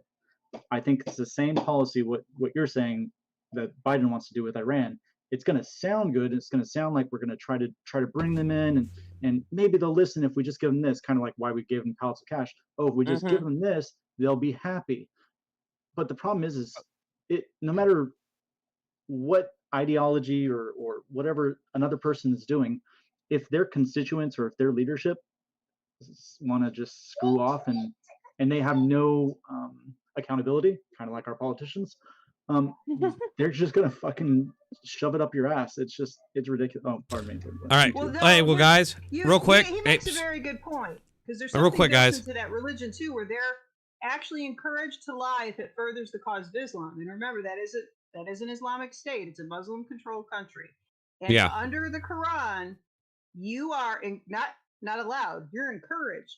You are encouraged to lie, and you are particularly exempt from any kind of sin if you are lying to a non-Muslim, if it furthers your cause. In other words, the cause of Islam. So the idea that they would even consider a document with a non-Muslim country valid is kind of on its face sort of silly, because that's not how they think. And you may think, well, that's not how I think. Well, that's fine.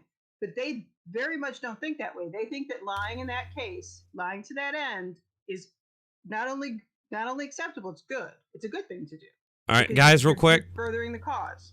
Yep, and that's true. I forget what that's called, but Taquilla. Yeah, right. We're coming up on 2 hours of stream, which went quick. I didn't even realize how much time had passed. So we've kind of strayed away from the original topic that Liberal Cluck and I were discussing, which was whether or not, what Trump's policy was as far as kids in cages, and what Biden's policy and Obama, that Trump's was much worse. I think we kind of came to an understanding on that, but I do want to kind of try to wrap this up. Irate Prostate kind of came in here late, but let's start with him. And if you guys just want to kind of give your closing thoughts on illegal immigration and Joe Biden and maybe how it compares to Trump, or if you want to plug your website or your channel, go for it. And we'll start with Prostate. Hey, sorry, Prostate. I just wanted to come in and say hi to everybody, and it's a compelling conversation. Good stuff. I love your Cthulhu background. Crazy. Yeah, I nice did that for you, man. Background. Yeah, it's Cthulhu, man. I've been playing a game called The Shore. Oh, nice. Yeah, I know about it. Dude, it's bad as fuck. I love that game. Yeah, it's on PC. Nice. Master Race. Are you an H.P. Lovecraft fan? Son of a bitch. Dude, I'm a deep reader of HP since. Dude, did you know that I thought he's my favorite author, like by far. Yeah, and it's like that's a conversation to be had, I think. Yeah, we should do an HP Lovecraft stream, but yeah. Oh yeah, Indeed. I'm down for that. FTW Neil, thank you. Just posted my link in there. I do 4 different shows a week, and I may add a 5th one at some point. So I'll have complete work week worth of stuff to have. But every night is different. And Monday we look at communism. And Sundays I do an interview show with just me and another person. We just hang out and basically catch a buzz and talk. Right? Sounds fun. Yeah. I think I'm coming on with you here some point. April 4th is what I got you penciled in on. So okay, cool. Yeah, excellent. Look forward to it. And I asked Smoke Steve, but he won't get back with me. So he'll get on with you. I'm sure he loves his stuff. Where'd he go? He like snuck away. Go ahead, Belle. Yeah. What's your final thoughts? Belle, you there? Belle, are you talking to me? Oh, yeah. sorry. What's your final thoughts here? Nice to meet you. I am like the resident angry chick, I guess. And I'm not a gamer, so there you go. That's one thing I know absolutely almost nothing about. She loves H.P. Lovecraft too, though. And also do not like H.P. Lovecraft. So there's the other thing that I bring to the channel. I'm not a gamer. I don't like H.P. Lovecraft, and I don't have. That's the long and short of me. Go ahead, Itchy. Thanks, Aaron. okay, I'll be try to be not too long, but overall in general, I see what's going on right now as kind of a big storm that's just waiting to ignite, or better yet, let me put it this way: it's like the propane tank that someone thought it was a smart idea to light a match near, wherein it's friggin' open. Right now, we're just barely seeing what's going on, and it's only just begun. Like, as much as we all can talk and discuss about it, we want something to be done about it. We can't do anything about it. And I love debating with everybody because it's fun. By the way, Liberal, I had to say, I liked a lot of your arguments, and I liked talking with you. I like being able to have open discussions with people who have a differing opinion than me. And, even though we may not agree on anything, I still had to give you props for holding your own with all of us on here. Other than that, I mean, good luck. Well, thanks, Itchy. We appreciate you participating. Go ahead, Liberal Cluck. And I do want to also thank you very much for coming here again. It was a good time. We'll do it again. Yeah, no, I appreciate you having me. This is kind of the whole reason I started my channel, was to have conversations about politics. Yeah, I'm Liberal Cluck. I stream. I do a simultaneous stream on YouTube and Twitch. I don't really have any set schedule. I pretty much do this. I started out with Reddit people, where I found conservatives on Reddit to come into my community and talk to me. They're great people. They're the most active in my Discord. So if you're interested in joining my Discord, just hit me up and I'll show you that. And yeah, if any of you streamers or anybody wants to have a conversation with me, just hit me up. We'll set a time and date and we'll make it happen. Sounds good. Thanks, man. I don't do abortion though, so I don't discuss abortion for reasons. Yeah, it's a very tough topic to go. It's not one it's not one I wade into much either, man. Yeah, neither. Palali, you participate a lot too, man. I appreciate it. Yeah, thanks for letting me on. I just want to bring one point back about the immigration thing. I think if people on the right and people in the center bring the argument away from the additional crime and that aspect of it, and more focus on what Bell got into later, which is like things like foreign aid. It sounds like it's a good thing, but it actually hurts the countries that you give aid to, because if you look at how long we've given foreign aid to places in Africa, they end up being more dependent on handouts, kind of like, anyway. But the more dependency on handouts is actually a negative thing in the long run for a lot of cultures and stuff like that. So I think we should focus our arguments towards that instead of the criminality stats, and I think we'll do better in that regard. Thanks, man. That's actually that makes me think of another topic I'd really like to get into, but I'm like getting really tired. We'll have to do it maybe Thursday night, because we do this on, I think I'm gonna do this on Thursday night too, but criminal stats, data, and the media's cherry picking of stories to continue a narrative. We'll get into that another night though. But Pete, you just got in here, kind of came in late, but did you want to say something? All right, I think Pete is his mic is muted. So anyway, if you guys want to continue the conversation, I'll still be hanging out here for a while. If you guys in chat right now on YouTube want to join us, or anybody from Liberal Cluck's channel want to come in here, we can continue the conversation. It usually goes for a little while, but other than that, I appreciate everybody coming and hanging out. I think this is one of the better Discord chat streams we've done. I could be wrong about that, but it seems like this one went way smoother than other ones. So hopefully we can continue with that pattern going forward. And like I said, I might do this. The one with bones. Right. And I want to bring him back, by the way. But we're going to try and maybe do this again Thursday night. So check us out. Keep checking back every day, because I upload content daily. And thanks again, guys. I'll see you all next time. Bye-bye. Bye-bye. Bye.